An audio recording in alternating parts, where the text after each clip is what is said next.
BJP జాతీయ నాయకత్వంలో అనూహ్య పరిణామం చోటు చేసుకుంది. కార్యనిర్వాహక అధ్యక్షుడిగా నితిన్ నబీన్ సిన్హా బాధ్యతలు స్వీకరించారు. ఆ పార్టీ ప్రధాన కార్యాలయంలో జరిగిన ఈ కార్యక్రమానికి జాతీయ అధ్యక్షుడు జేపీ నడ్డా, కేంద్ర హోంమంత్రి అమిత్ షా పాల్గొన్నారు. నితిన్ నబీ డాక్టర్ శ్యామ్ ప్రసాద్ ముఖర్జీ, పండిత్ దీన్ దయాళ్ ఉపాధ్యాయ విగ్రహాల వద్ద పుష్పాలు ఉంచి నివాళులర్పించారు. తర్వాత నితిన్ నబీని కేంద్ర మంత్రులు జేపీ నడ్డా, అమిత్ షా స్వయంగా తోడ్కొని వెళ్లి కుర్చీలో కూర్చోబెట్టారు. బాధ్యతలు స్వీకరించిన అనంతరం పుష్పాలు అందించి కృతజ్ఞతలు తెలిపారు. బీజేపీ కొత్త జాతీయ అధ్యక్షుడు ఎవరొస్తారా అని ఆసక్తిగా ఎదురుచూస్తున్న వేళ అనూహ్య పరిణామం చోటు చేసుకుంది. పార్టీ అగ్రనాయకత్వం అందరి అంచనాలను తలకిందులు చేస్తూ బీహార్ యువనేత నితిన్ నబీన్ సిన్హాను పార్టీ జాతీయ కార్యనిర్వాహక అధ్యక్షునిగా నియమించింది. నబీన్ నియామకం తక్షణమే అమల్లోకి వస్తుందని బీజేపీ జాతీయ ప్రధాన కార్యదర్శి అరుణ్ సింగ్ నోటిఫికేషన్లో ప్రకటించారు. ఈ మేరకు పార్లమెంటరీ బోర్డు నిర్ణయించినట్టు తెలిపారు. ప్రస్తుత జాతీయ అధ్యక్షుడు జగత్ ప్రకాష్కి నితిన్ నబీన్ సహాయకునిగా విధులు నిర్వహిస్తారు. బీజేపీలో సాధారణంగా రాష్ట్ర స్థాయిలో ఇలాంటి పదవులు ఉంటాయి. అయితే జాతీయ స్థాయి ఇలాంటి నియామకం ఇది రెండోసారి. నడ్డా కూడా గతంలో ఇలాంటి పదవి నిర్వహించారు. ఆ తర్వాత జాతీయ అధ్యక్షునిగా ఎన్నికయ్యారు. ప్రస్తుతం ఆయన పార్టీ అధ్యక్ష పదవి పొడిగింపులో ఉన్నారు. దీంతో 45 ఏళ్ల నితిన్ నబీన్ భవిష్యత్తులో చిన్న వయసులోనే జాతీయ అధ్యక్షుడయ్యే అవకాశాలున్నాయని భావిస్తున్నారు. ప్రస్తుతం ఆయన బీహార్ రాష్ట్ర మంత్రిగా ఉన్నారు. ఆయస్త వర్గానికి చెందిన నబీన్ సిన్హా 1980 మే 23న రాంచీలో జన్మించారు. విద్యాభ్యాసం ఢిల్లీలో పూర్తయింది. నితిన్ తండ్రి నబీన్ కిషోర్ ప్రసాద్ సిన్హా గతంలో పార్టీలో సీనియర్ నేత, ఎమ్మెల్యేగా ఉండేవారు. ఆయన 2006లో ఆకస్మికంగా చనిపోయారు. దీంతో కుమారుడు నితిన్ నబీన్కి పార్టీ అధిష్టానం పశ్చిమ పాట్నా నియోజకవర్గం ఉప ఎన్నికల్లో టికెట్ ఇచ్చి తొలిసారిగా బరిలోకి దింపింది. ఏకంగా 60,000 ఓట్ల భారీ మెజారిటీతో నబీన్ గెలిచారు. అప్పటినుంచి వరుసగా దాదాపు 2 దశాబ్దాలుగా ఎమ్మెల్యేగా గెలుస్తూనే ఉన్నారు. అలా కేవలం 45 ఏళ్ల వయస్సుకే ఆయన 5 సార్లు ఎమ్మెల్యేగా గెలిచారు. తాజాగా బీహార్ అసెంబ్లీకి ఇటీవల జరిగిన ఎన్నికల్లో 51,000 ఓట్ల మెజారిటీతో బంకింపూర్ ఎమ్మెల్యేగా విజయం సాధించారు. ప్రముఖ సినీ నటుడు శత్రుఘ్న సిన్హా కుమారుడు లవ్ సిన్హాపై 84,000 ఓట్ల భారీ ఆధిక్యంతో గెలుపొందారు. బీహార్ ప్రభుత్వంలో మంత్రిగా పలుమార్లు పనిచేశారు. ప్రస్తుతం నితీష్ ప్రభుత్వంలో ప్రజాపనుల శాఖ మంత్రిగా ఉన్నారు. నబీన్ గతంలో బీజేపీ యువ మోర్చాలో పనిచేశారు. రాష్ట్ర ఇన్ఛార్జిగా వ్యవహరించారు. నితిన్ నబీన్ సిన్హా 2023 అసెంబ్లీ ఎన్నికల సమయంలో ఛత్తీస్గఢ్ వ్యవహారాల ఇన్ఛార్జిగా పనిచేసి అక్కడ భాజపాను అధికారంలోకి తేవటంలో కీలక పాత్ర పోషించారు. రాబోయే అసెంబ్లీ ఎన్నికలను దృష్టిలో ఉంచుకుని బీహార్ సరిహద్దుల్లోని పశ్చిమ బెంగాల్ ప్రాంతంలో ప్రభావం చూపే ఉద్దేశంతో ఇప్పుడు సిన్హాను అనూహ్యంగా తెరమీదికి తీసుకొచ్చినట్టు భావిస్తున్నారు. నబీన్కు ఆర్ఎస్ఎస్ నేపథ్యం ఉండటం మరో అర్హత.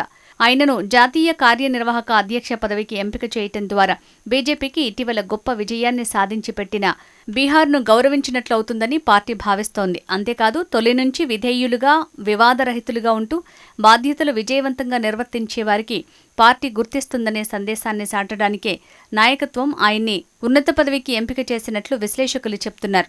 దీంతో పాటు యువ నాయకత్వాన్ని తయారు చేసుకోవడానికి ప్రాధాన్యం ఇచ్చారని భావిస్తున్నారు. బీజేపీ జాతీయ కార్యనిర్వాహక అధ్యక్షునిగా నియమితులైన నితిన్ నబీన్ను ప్రధాని మోడీ అభినందించారు. కష్టించి పనిచేసే కార్యకర్తగా గుర్తింపు సాధించిన నబీన్ పార్టీ బలోపేతానికి అంకిత భావంతో శక్తివంచన లేకుండా కృషి చేస్తారన్న విశ్వాసం తనకుందన్నారు.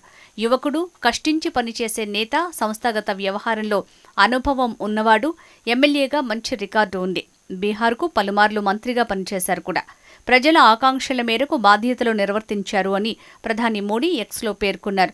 బీజేపీ నేషనల్ వర్కింగ్ ప్రెసిడెంట్గా నితిన్ నబీన్ నియమితులైనట్టు తెలియడంతో పాట్నాలోని పార్టీ రాష్ట్ర కార్యాలయంలో సంబరాలు మిన్నంటాయి. నితిన్ నబీన్కు శుభాకాంక్షల సందేహాలు వెల్లువలా వచ్చాయి. ఈ నియామకం పార్టీ కార్యకర్తలకు అంకితమిస్తున్నానని మీడియాతో నబీన్ పేర్కొన్నారు. తనపై విశ్వాసముంచి గురుతర బాధ్యతలు అప్పగించిన ప్రధాని మోడీ, జేపీ నడ్డా, అమిత్ షాలకు ఆయన ధన్యవాదాలు తెలిపారు. పార్టీ అధిష్టానం యువ నాయకత్వం వైపు మొగ్గు చూపుతోంది అనటానికి నబీన్ నియామకం ఒక సంకేతమని వార్తలొచ్చాయి. బీజేపీ కార్యనిర్వాహక అధ్యక్ష పదవికి నితిన్ నబీన్ని ఎంపిక చేయటం వెనుక పెద్ద వ్యూహమే ఉందని భావిస్తున్నారు. బీజేపీలో ప్రస్తుతం ప్రధాని మోడీ, హోంమంత్రి అమిత్ షా కనుసన్నల్లో నడుస్తోంది.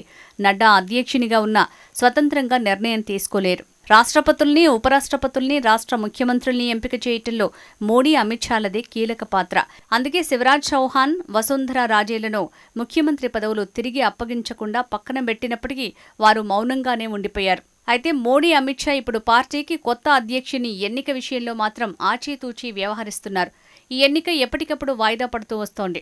వాస్తవానికి నితిన్ నబీన్ ఎవరో బీహార్కు తప్ప జాతీయ స్థాయి నాయకులు కార్యకర్తలకు కూడా పెద్దగా తెలియదు.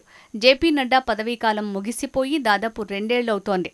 అధ్యక్ష పదవి కోసం ఎంతో మంది పేర్లు తెరమీదికి వచ్చాయి. చివరికి ప్రస్తుతానికి కార్యనిర్వాహక అధ్యక్షుని నియామకం మీద దృష్టి పెట్టినట్టు తెలుస్తోంది. భవిష్యత్ అధ్యక్షుడు నబీన్ అని చెప్పకనే చెప్తున్నారు. మరోవైపు ఉత్తరప్రదేశ్ రాష్ట్ర బీజేపీ అధ్యక్షుడిగా కేంద్ర ఆర్థిక శాఖ సహాయ మంత్రి పంకజ్ చౌదరి ఎన్నికయ్యారు. ఈ విషయాన్ని లక్నోలో కేంద్ర మంత్రి పీయూష్ గోయల్ ప్రకటించారు. ఈ పదవికి పంకజ్ చౌదరి నామినేషన్ వేశారన్నారు. పోటీలో ఆయన ఒక్కరే ఉండటంతో ఏకగ్రీవంగా ఎన్నికైనట్టు తెలిపారు. మొత్తం 1.62 లక్షల బూత్ల ద్వారా ఈ ఎన్నిక జరిగిందన్నారు. బీజేపీ రాష్ట్ర అధ్యక్షుడు భూపేంద్ర చౌదరి నుంచి పంకజ్ చౌదరి బాధ్యతలు స్వీకరించారని గోయల్ తెలిపారు. పంకజ్ చౌదరి కుర్మి వర్గానికి చెందినవారు. ఈ వర్గం ఇతర వెనుకబడిన కులాల జాబితాలో ఉంది.